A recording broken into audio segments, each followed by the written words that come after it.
ating bansa ngayon ay napakahirap. Napakataas po ng presyo ng bilihin ngayon, lalong-lalo na po ang pagkain. Natanong ko nga po yung isang lugar kamakailan dyan sa Bulacan, magkano na po ba ang 1 kilong bigas ngayon? Magkano na po?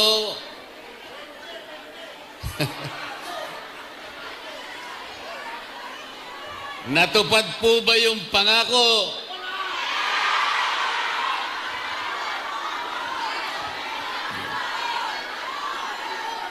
Ang presyo po ba o singil ng kuryente ngayon ay mababa sa ating bansa? Ngunit ang pangako po ng batas kailangan po maidulot sa lahat ng Pilipino ang kuryente, serbisyo ng kuryente sa murang halaga. Yan po ang pangunahing layunin ng batas na ginawa 24 na taon na ang nakararaan. Hanggang ngayon, kabaligtaran po ang nangyari. Ang singil po ng kuryente sa ating bansa ngayon ay pinakamataas sa buong Asya. At ang nakakalungkot pa po habang kayo ay nandito, alam po namin kayong lahat ay nagsasakripisyo sa inyong pamilya. Isipin po ninyo, yung pananatili nyo sa ibang bansa, hindi nyo nakakapiling ang inyong mga anak at mga mahal sa buhay. Napakasakit po noon. Ngunit, nagsasakripisyo kayo sapagkat gusto ninyong guminhawa ang kanilang buhay. Ganon din sana ang naisin ng bawat isa sa atin. Sana po'y makabalik kayo sa ating bansa na ang kondisyon ay hindi na ganito. Sapagkat pananagutan po ng Estado na pangalagaan ng lahat ng mamamayan. Ngunit ang nangyari po ngayon, ang katiwalian at korupsyon sa ating bansa ngayon ay lubog na ang ating bansa. Baka hindi po ninyo alam, halos 30% ng pera ng kabangbayan ay napupunta sa bulsa ng iilan. Ano po ang epekto nito sa atin ngayon? Lalong lumubha po ang kalagayan, kahirapan sa ating bansa. Bumagsak ang kalidad ng edukasyon. Bumagsak din ang kalagayan ng ating public service, transportation, communication, pati po yung pangkalusugan, wala na rin po. Paano po ngayon at paano natin naasahan na kayo'y isang araw ay babalik sa ating bansa sa ganitong kalagayan? Kailangan po ay pagtulungan natin. Ang una po nating dapat gawin ay pakaingatan natin ang mga boto natin sa susunod na eleksyon. Malapit na po yan. Malapit na po yan. Nagsalita po yung mga kasama ko rito at tumihiling sila ng inyong tulong na kaming lahat sana ay matulungan nyo na makarating sa Senado. Ito lamang po ang tanging paraan para sa ganon masolusyonan natin, marisolba natin ang napakalaking hamon at maraming problema ang kinakaharap ng ating bansa.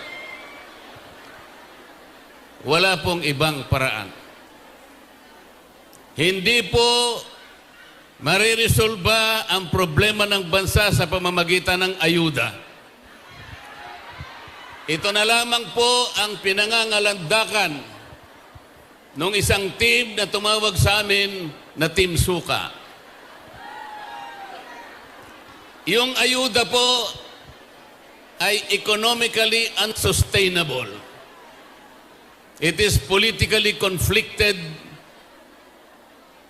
and it is emotionally disturbing. Bakit po?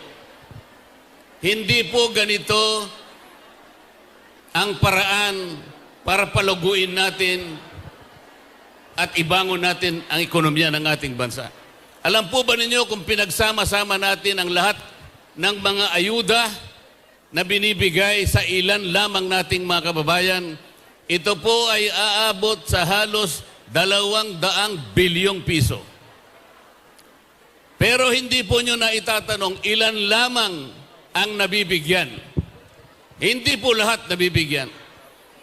Ang tansya po namin, 10% lamang ng mahihirap sa ating bansa ang nabibigyan.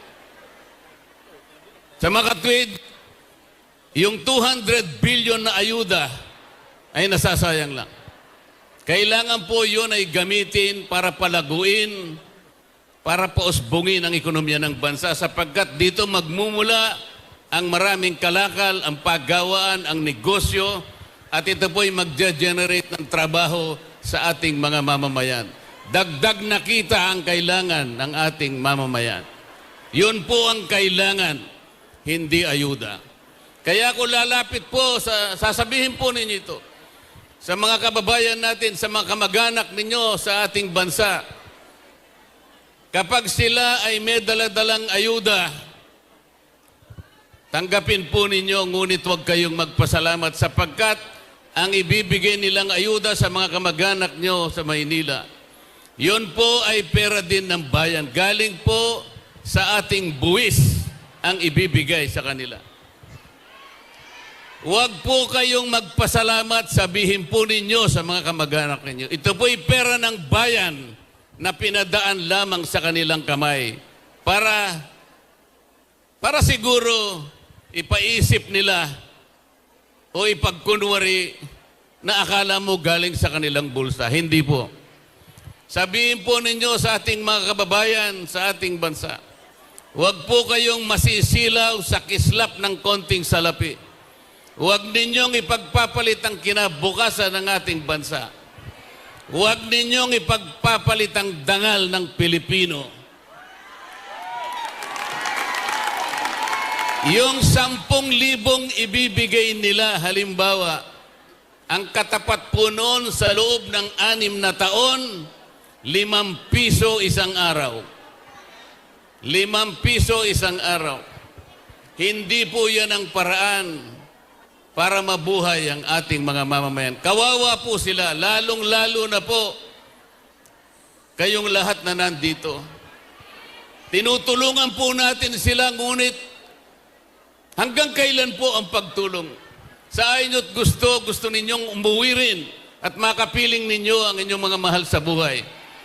Dapat ang ating bansa, maihanda natin, maitalaga natin sa mga kondisyon na kapag darating ang panahon na kayo'y uuwi, ang ating bansa naman ang gaganti sa magandang sakripisyong ginawa ninyo sa panahon ng inyong pananatili sa ibang bansa. Yun po ang dapat mangyari. Dapat makapiling ninyo ang inyong mga mahal sa buhay sa lalong madaling panahon. At sa pangangalaga ng isang bansa na nandun po lahat ang biyaya, kayang-kayang mabuhay ng marangal at disente ang ating mamamayan.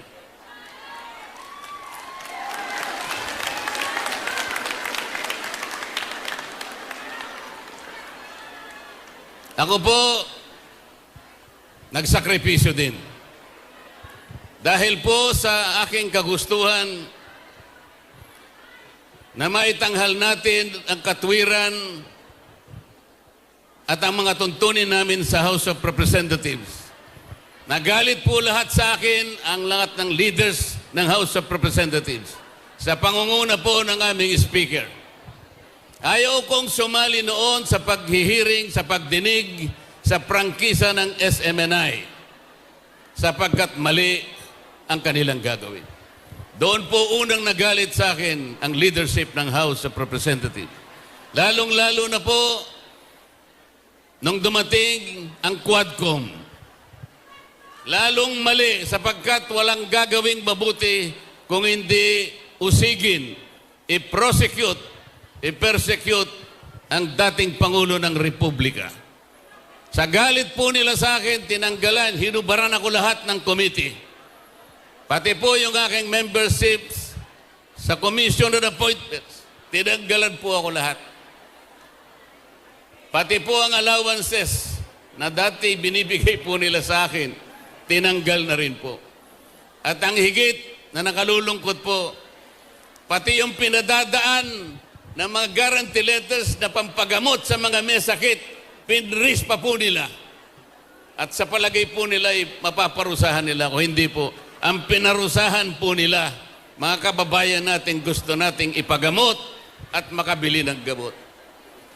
Ganyan po ang klase ng namiminuno sa House of Representatives ngayon.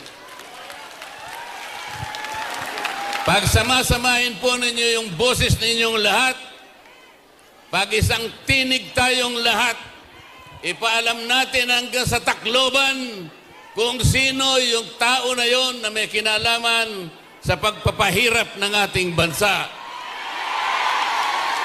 Katapos-tapusan, makikiusap kaming lahat. Sana po, lahat ng mga kasama ko po sa PDP Laban.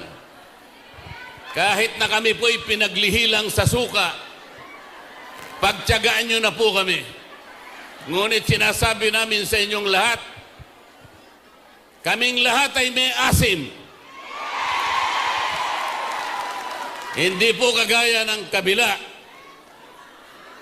na hindi ko na alam kung ano ang amoy nilang lahat.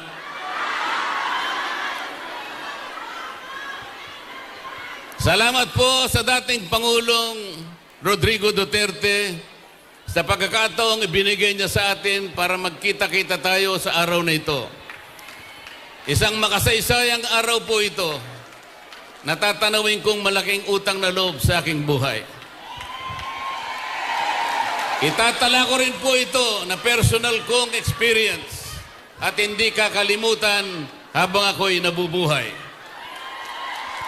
Sana po kaming lahat ay makabalik sa lugar na ito para pagsaluhan natin ang ating pinagsamahan sa araw na ito. Lalong-lalo na po kung kaming lahat ay babalik dito bilang ganap na senador ng ating Republika. Maraming salamat po sa inyong lahat. Aming salamat. Kailangan po mabigyan ng pondong matibay ang para sa edukasyon ng kabataan. Madagdagan ang kanilang school buildings, madagdagan ang kanilang silid-aralan para hindi sila nagsisiksikan. At sa private schools po, dapat pababain lahat ng presyo ng kanilang pangangailangan din mga libro at notebook, lalo na ang matrikula. Sa inyo po, hindi ko na ho pakakabain, pero dapat po ang OEC nyo, dapat mas mabilis ang proseso, hindi yung pinahihirapan pa kayo. Legalities po, sa legal po na aspeto, dapat po talagang mas pagtibayin pa ang pagtatanggol sa inyo. Lalo na po doon sa mga gusto na makauwi dahil inaabuso ng mga amo. Hindi na dapat yan. Pero tandaan nyo, nakita nyo naman ang aming grupo, ang Team Suka. Tignan nyo yung aming isa sa pinakamatibay sa amin. Nakita nyo naman po, binansagan ng sambayan ng Pilipinong Mr. Malasakit. At ang tanging bisyo ng aking kaibigan na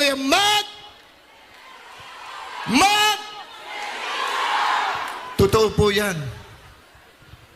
Sa kanya ko nga po nakita lahat yan eh. Nakita ko po ang realidad. 6 na taon na po kami nagsasama sa pag-ikot para lang po makapagbigay ng tulong. May eleksyon o wala, makikita nyo ang taong ito. Bakit ko alam? Kasama niya po ako. Kahit sa sulok kayo ng Pilipinas, kahit sa kaduluduluhan ng Pilipinas, tandaan ninyo,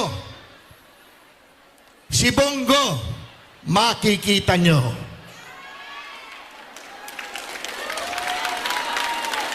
Kung makikita nyo si Bongo, sinisiguro ko sa inyo, makikita nyo rin ako.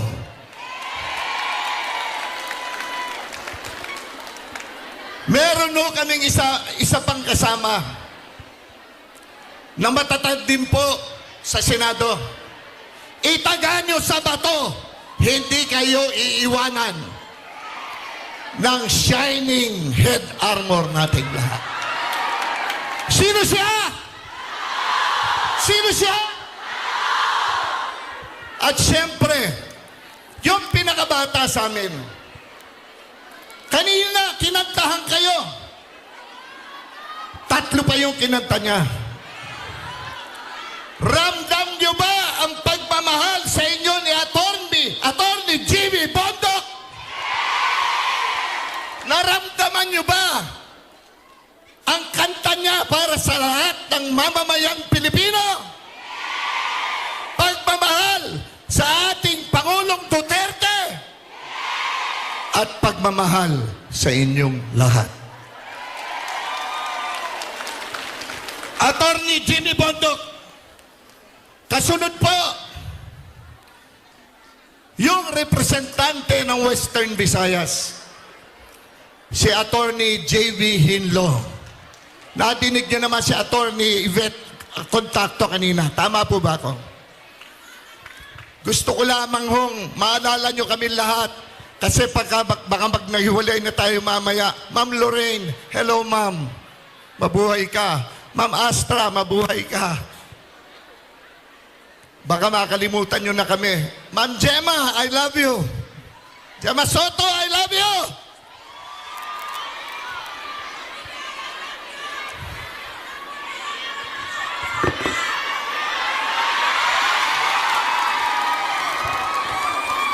Let me continue. Representante naman po ng Pangasinan. Bumibili din ng sukang Iloko. Attorney Raul Lambino. At isa pang abogado, yung unang natapos sa akin, guwapo, matapang, matatag, maisog, Attorney Vic Rodriguez.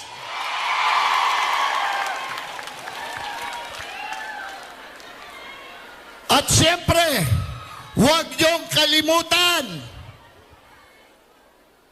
ang nagmamahal sa ating pastor, Pastor Apollo Kibuloy. Buong Pilipinas, alam po namin nanonood kayo. Buong mundo, alam namin nanonood kayo. Tandaan nyo, Pastor Apollo Kibuloy. Isa pa, pinakamagaling na mambabatas na nakilala ko at nagpapasalamat ako sa Panginoon, nakilala ko siya. Nakamayan ko siya at naging kaibigan ko siya. Sinusundan ko po ito palagi. Every time he's in Congress at magsasalita yan, alam kong magsasalita, nandyan na ako sa TV nakapanood sa kanya. Lalo na po, nung ipinaglaban niya at pinaglalaban pa rin niya ang ating VP Inday Sara Duterte. Sino siya? Sino siya? Opo, totoo po yan. At ipaglalaban lang po niya ang tama. Yan po ang isang mahusay na taong kilala ko. I thank the Lord. Kaibigan ko rin siya. At kaibigan ng buong sambayanang Pilipino. Palakpakan nyo.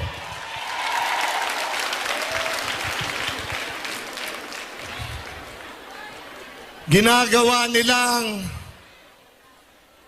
mandarambong, mga walang kwentang tao, ang mga Duterte. Pinagtutulong-tulungan nila, ginagawa nila ang lahat para lamang maibagsak ang mga Duterte. Killer daw po ang ating Pangulong Rodrigo Roa Duterte. Magnanakaw daw po si Congressman Pulong Duterte. Magnanakaw daw po si Mayor Baste Duterte. Magnanakaw daw po, nagnakaw daw po ang ating mahal na BP Inday Sara Duterte. Ito naman po ang sakin at ang 32 million na nagmamahal kay Inday Sara, walang magnanakaw na Duterte. Sabay-sabay, walang magnanakaw na Duterte. Isigaw niyo yan!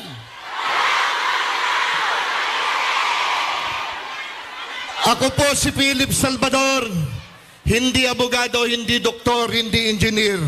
Ako isang artista, Pilipino, na nagmamahal sa sambayanang Pilipinas at sa OFW. Mabuhay po kayong lahat. Maraming salamat po. Maraming salamat, Philip Kuya Ipe Salvador! Samantala, ang susunod natin na tatawagin, huwag na nating patagalin pa, si Mr. Malasakit, Senador Bong